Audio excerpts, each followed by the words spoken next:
what we expect is keep the government open. Don't allow people to starve, which is gonna happen. God knows how many suicides when people can't feed their families. This is gonna get way worse. It's just at the edge of the cliff, and it's about to go over the cliff. Welcome to the Two Angry Men podcast. Mark, we have started a movement here at TMZ. I shouldn't make everybody on the staff co-sign. I have. And the movement is that I am fucking sick of Democrats blaming Republicans for this devastating shutdown and Republicans blaming Democrats. They cannot compromise, keep the government open. It is the baseline job of theirs to compromise and function. They can't.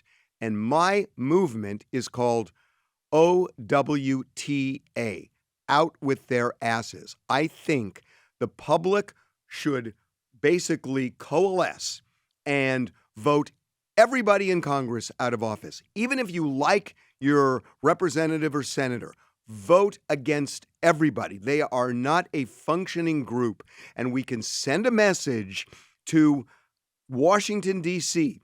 that we baseline expect that they can function as a body. It happened for 200 years, and it's not happening now, and we should get rid of them all if they can't open this government immediately, because there's going to be a midair collision with air traffic controllers who are now working as DoorDash drivers at night.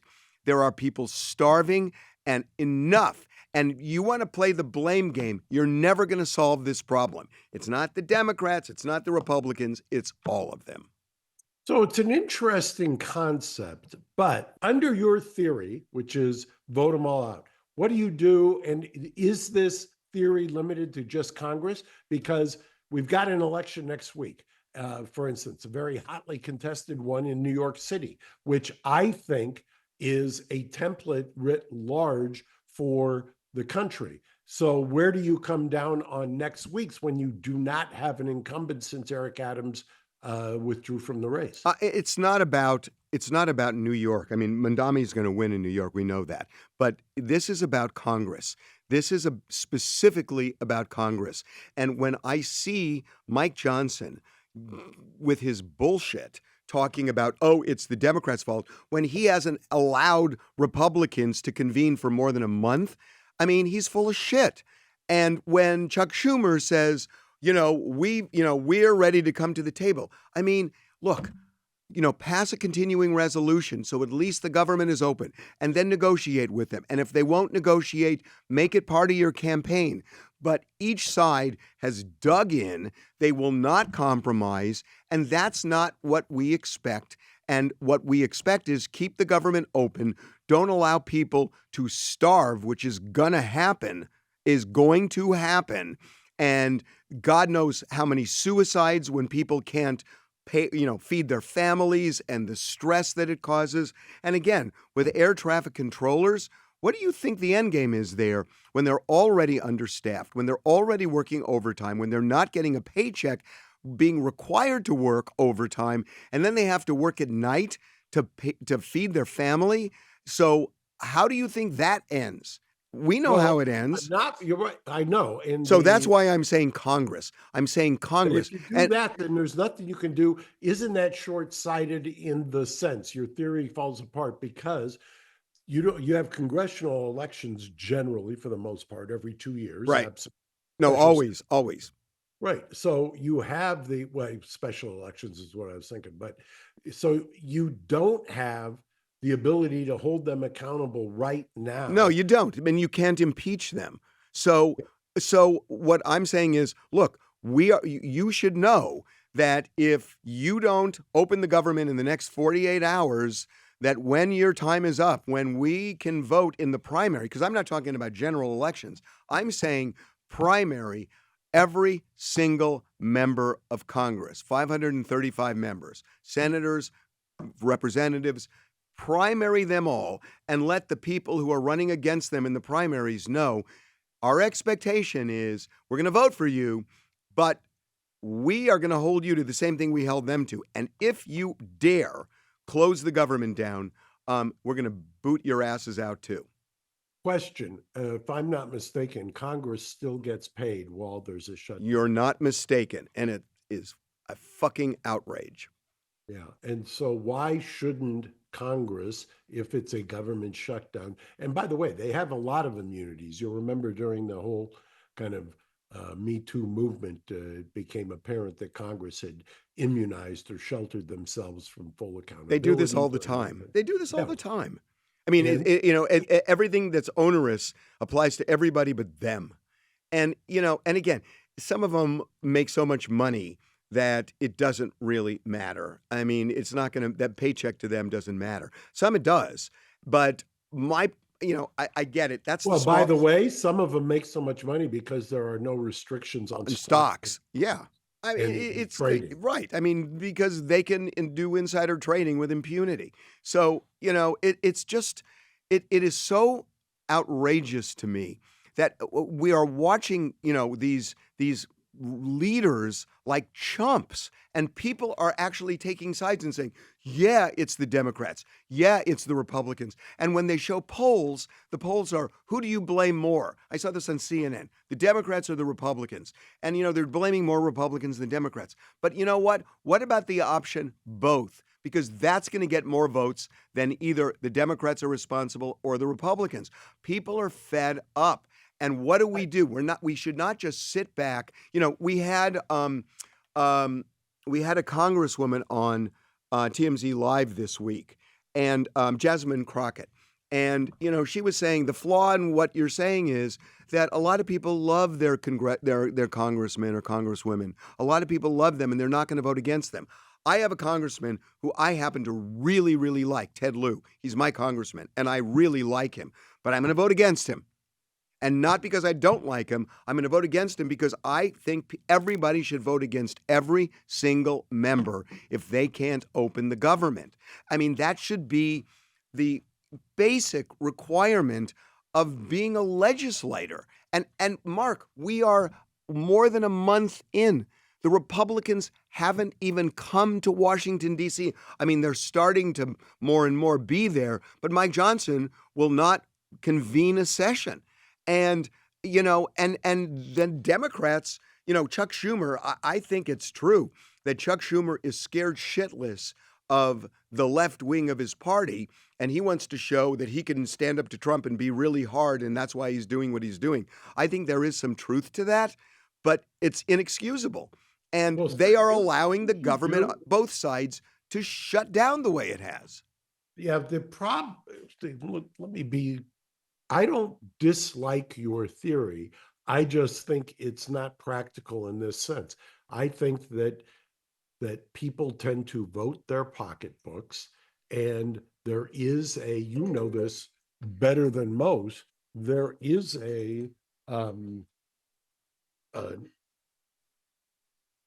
there's a phenomena that if you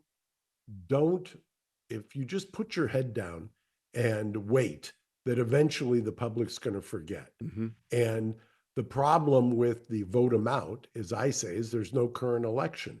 So who's going to remember? Yeah, I think that's a fair point. And I think you're right. I mean, people have a very short memory span, and you're right. It's a year away. You're right, and you are so right. But something bad is going to happen within the next year to allow us to remember what they did. And Mark, I got to tell you, I really see this becoming a calamity, because the longer they wait, who's going to blink? Are the Democrats going to blink? Do you think Chuck Schumer is going to blink? No, I don't for a second think Chuck. Do you think Mike Johnson's going to blink? I think Mike Johnson might, because I think that there's more to his calculation than his party.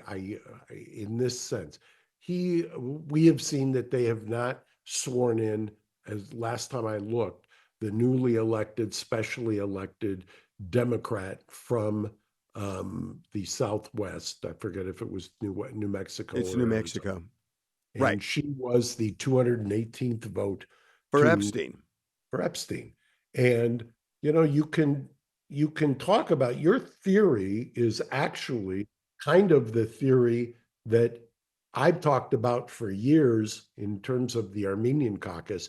It's the APAC kind of theory that if there's somebody who votes against what they consider the interest of Israel, they will primary that person out of existence. So you're taking that theory and expanding it to if you get primaried out. It was also used, I think, very effectively by the Tea Party. The Tea Party they primaried people. Elon Musk, we had a episode months ago where Elon had said, I don't have to do it to everybody, but he could be effective by primarying out some of the key districts so that it would send a message. I think that's a more effective strategy because you could say if you targeted the people in key leadership positions in Congress, the public may not have a continuing memory because it'll depend on what's the stock market doing at that time, what are grocery prices, what are gas prices,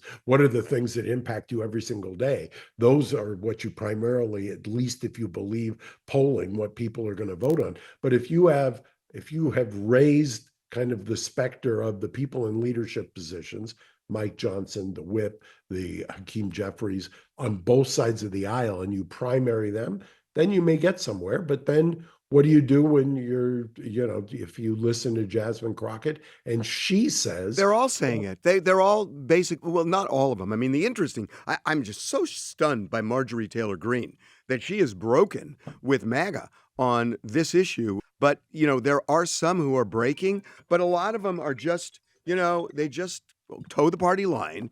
And, you replace one with another. And I don't think that answers it. I don't think that solves the problem. And so what do you do, when, I agree with you that it's going to be hard to remember, but right, that's my worry. it is a year away. And look, we are entering this period of chaos now. We have Prop 50 coming up in California on Tuesday, where we have to decide what are we going to do? Do we want to counteract what Texas did and basically gerrymander 5 more Democratic seats? And I think it's going to pass. But now all of a sudden, other states are going to counter California. And so it is becoming such a mess right now that, I think the one thing that everybody can agree on is Congress sucks right now. It just sucks. And everybody feels that way. And So, the let people me will say, oh, explain I'll this. blame the Democrats and blame the Republicans. They blame Congress. And that's why I think there's an opening here.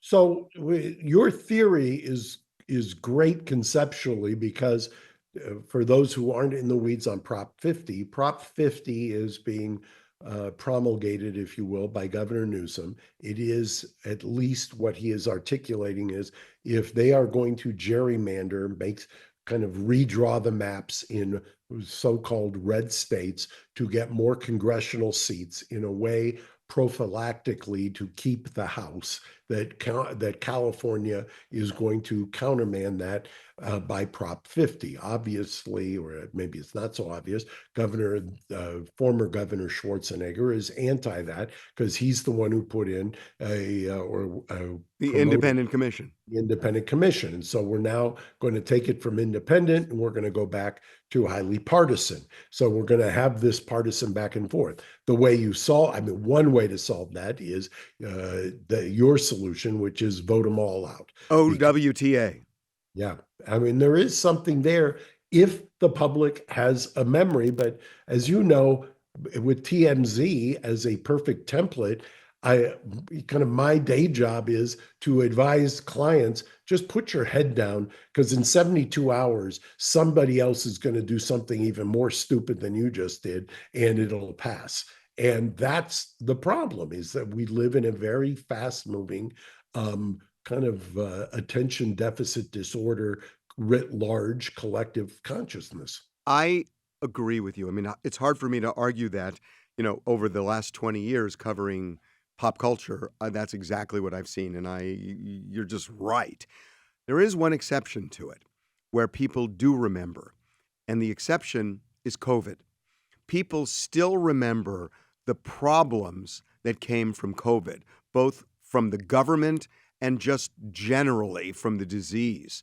And I think that has etched into people's memories in a very unique way, that people are still angry at our government for, some would say bullying parents into keeping their kids out of school, angry that maybe the CDC, overstated things that they didn't know for sure, angry that people were canceled for being allegedly xenophobic, for saying things that ended up being true. And I think that that has lingered for 5 years. So I agree with you that just about everything gets forgotten over a short period of time, but there are some select things that don't. And I don't think we're seeing the worst of what is to come. Realize we are talking at 1 o'clock Pacific time on Friday. Tomorrow, the SNAP benefits expire. This weekend, people are going to be getting their health insurance premiums that are going to go up dramatically. God knows what's going to happen in the air with these air traffic controllers and the airlines. And this is going to get way worse than it is right now. It's just at the edge of the cliff, and it's about to go over the cliff. I think we're just about to go over the cliff. So I don't know whether this reaches the proportions of what we saw with COVID, but it could. The interesting thing about this, Leo, one of the interesting things, I hadn't thought about it in terms of COVID, because COVID did make, in a lot of cases, kind of strange bedfellows. I think about COVID and I think about the current Deputy Attorney General for Civil Rights, Harmeet Dillon. I kind of, even though Harmeet and I were on opposite ends of the ideological spectrum, she and I ended up both suing the governor and suing various governmental entities for kind of the nonsense they were engaged in. And you gave a pretty good kind of litany of them. I just remember arresting people, the paddle boarders on the beach, or bulldozing things on the beach, which were just utterly absurd at the time. Or I remember the outdoor dining and saying you couldn't do outdoor dining. And then when the health czar in California, I'll never forget, basically saying, yeah, there is no science on it. We're just trying to drive people indoors. Well, you're driving people indoors where it's more of Right. a problem, right?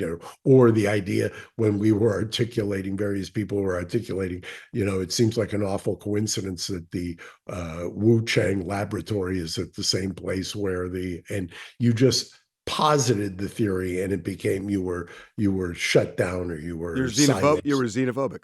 Xenophobic, yeah. I mean, remember all the times people were yelling at the then President Trump, now President Trump, for calling it the China virus and things of that nature. So there is that aspect of it.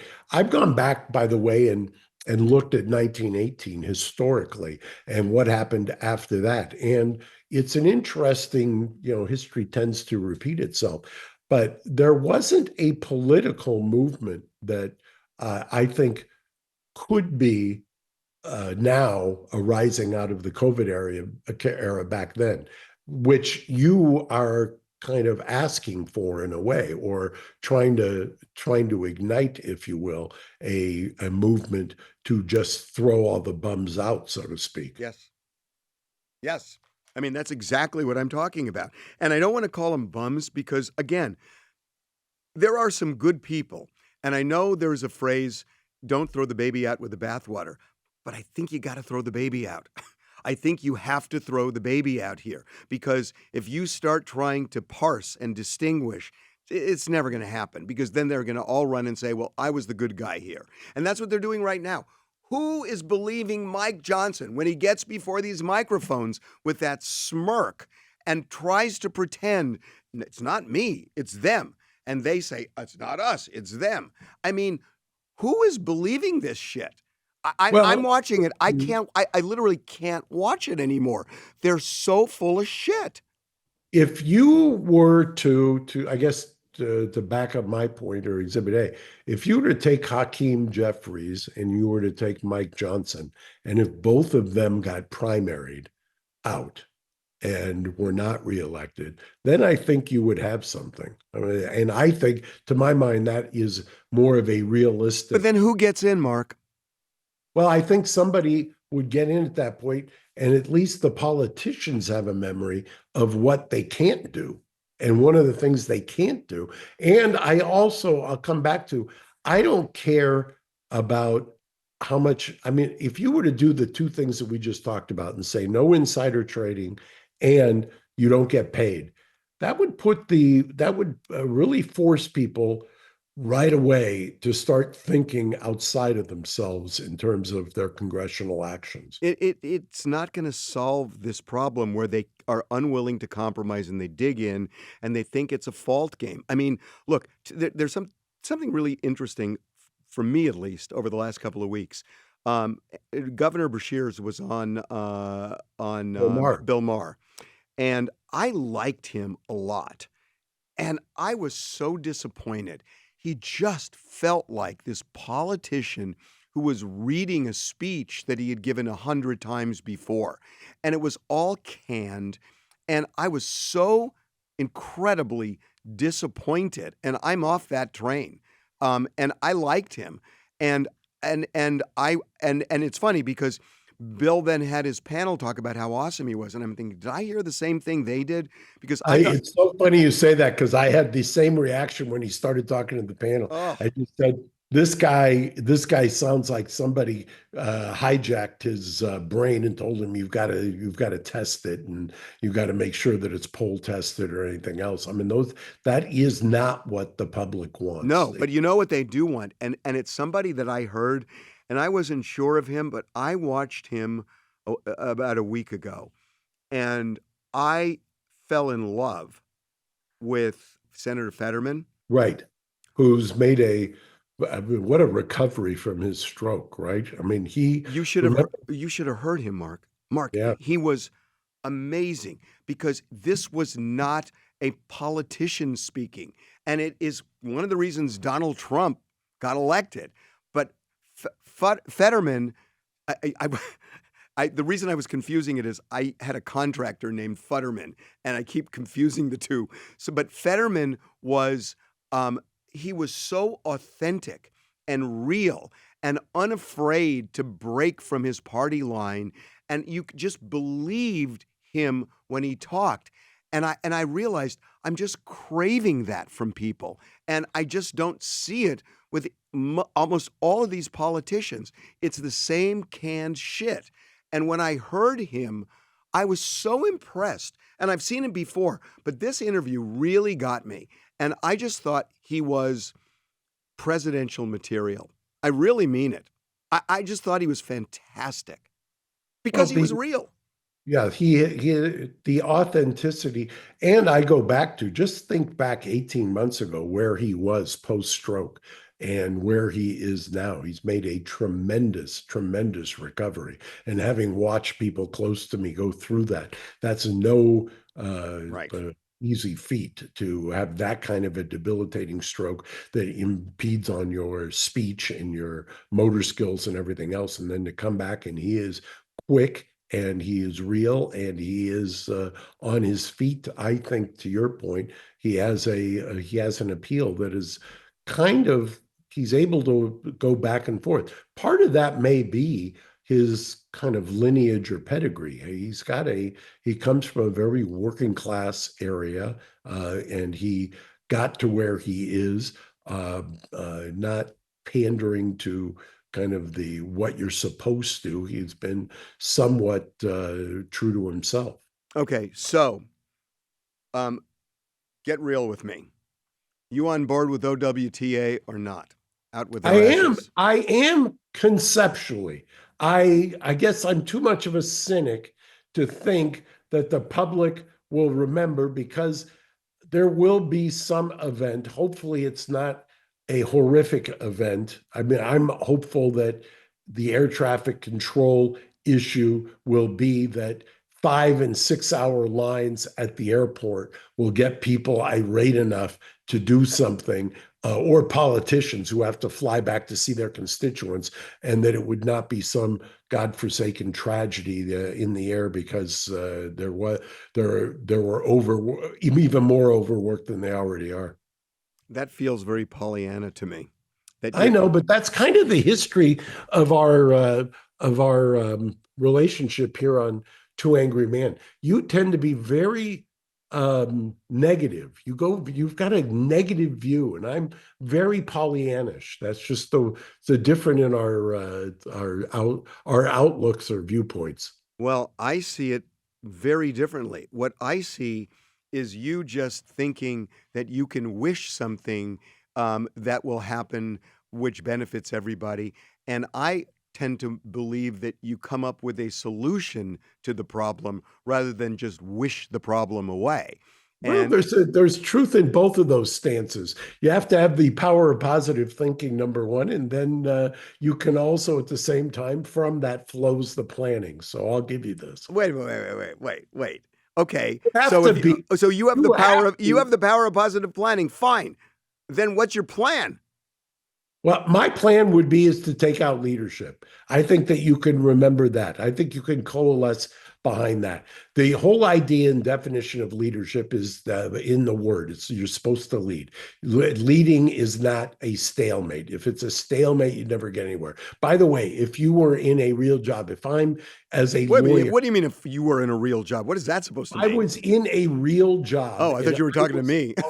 Oh, if you're in a, by the way, how could you, if you sit and twiddle your thumbs and say, I don't know what I'm going to put on air, I don't know what I'm going to put on TMZ Live, and so therefore we're not going to put something up. If I say, I don't know what to do, I don't know how to solve your problem to a client, so I'm just going to sit here in my office, I'm not going to go to court, I'm not going to file anything, that isn't a solution. You get fired. So why isn't it the same thing for a politician? Because it's just not, and you know it. And the problem is they don't just have a boss.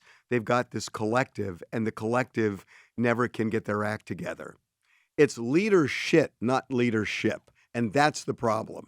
And you just switch it out, and you get Wait, somebody. wait, that could be your little sub headline. Well, it is. That's what Yeah. it is. And tell me the person with the seniority to be able to step into those shoes, and I'll show you another politician because that's just who gets those jobs.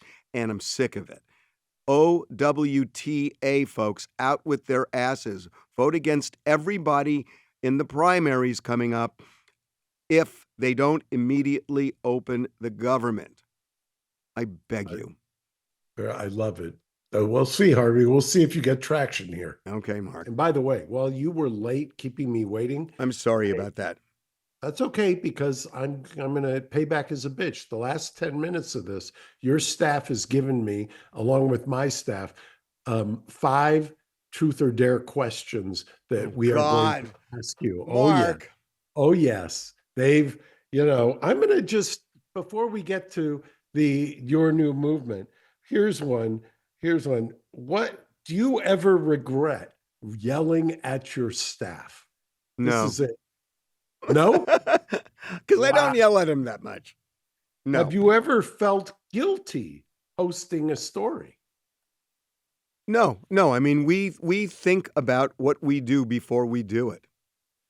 Which staff member do you miss the most and want to hire back? Who's the one that got away? I could answer this question for me, but I want to know for you. I'm not going to answer it.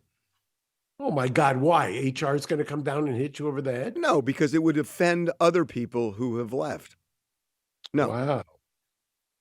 Okay, who's been your favorite assistant and why? Oh, come on. Again, this is your staff. Okay, I'm just going to tell you, I love my assistants. I really do. I'm actually really excited because we're having our 20th anniversary, and Eddie Adams is coming. Eddie, by the way, his sister is Amy Adams, and I love Eddie, and I can't wait for him to come. Tyler Harrell was my assistant, and he's now a big director for Discovery, and I'm so proud of him. And I love Anakin. You know I love Anakin. I know you do. Geo, and I mean, I'm sorry. I love my I have assistants. another question, speaking of which. Can you set your clock to when Anakin leaves at the end of the day? No, because he stays really late because he's an aspiring screenwriter. So he'll stay here after work and he'll write his screenplays. Right. He's And not he doing and, work for you. right, He's and he mostly- and when I leave, he's still there. Okay. Now, why does Charles hate Diddy? I don't think Charles has expressed hatred How toward about Diddy at all. How about And extreme? in fact, no. That's not true. That's just You not true. push back on that? Okay. No, I know it's not true. But you've done 5 already, dude. Okay, I got one more. Oh, What story do you feel like set TMZ to the next level? Mel Gibson. Wow, without missing a beat. Huh. Okay. And Mel Gibson, not just because of the story itself and the anti-Semitic rant and the whole thing.